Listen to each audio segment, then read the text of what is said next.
We are now walking about in the world of Marco Polo, checking each and every word of the book he wrote. We continue our journey through history. In his book, Marco Polo describes Mosul as a large kingdom in which different people live. The foremost among them are the Muslims, who believe in the teachings of Muhammad. Others include the followers of Christianity.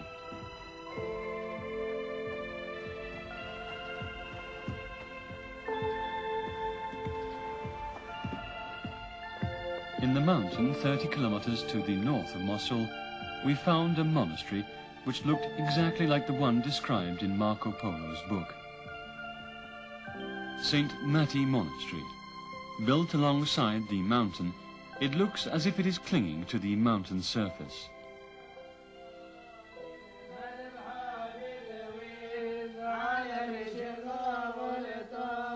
The history of this monastery is very old. It dates far back to the 4th century. 2 old Bibles are preserved in this monastery as treasures, which witnessed that ancient history.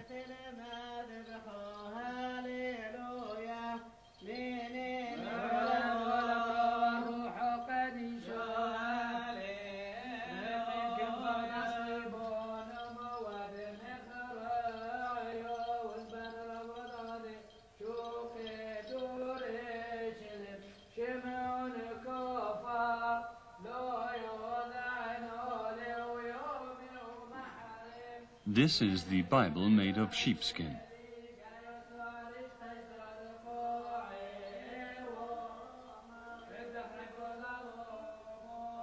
It was in the 8th century that the paper-making technique invented in China was introduced to this part of the world. Until then, sheepskin had been used. To produce a single volume of the Bible, the skin of 300 sheep had to be prepared.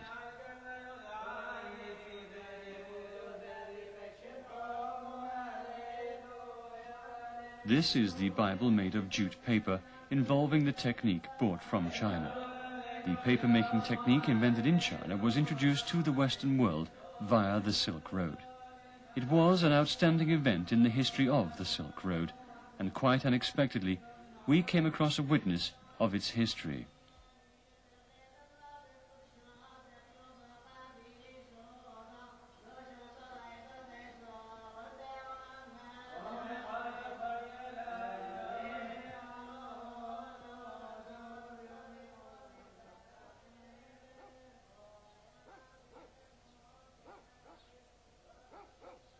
Just below the monastery, we were able to see a small village consisting of some 40 houses.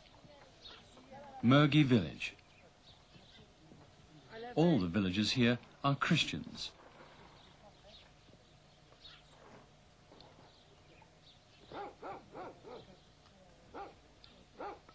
It is quite extraordinary to have a Christian village in the midst of the Arab world, whose population is almost entirely Muslim.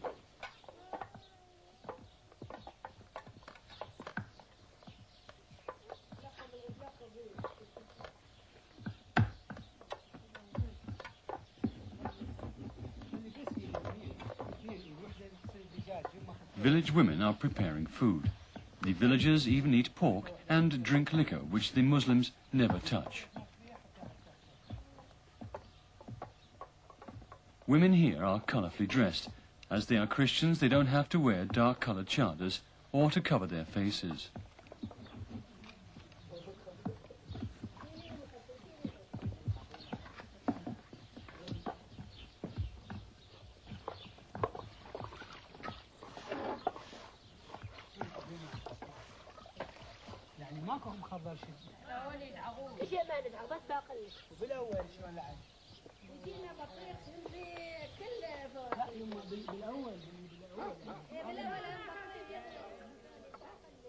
We saw the Christian village, Mergi, living just as it did in the age of Marco Polo.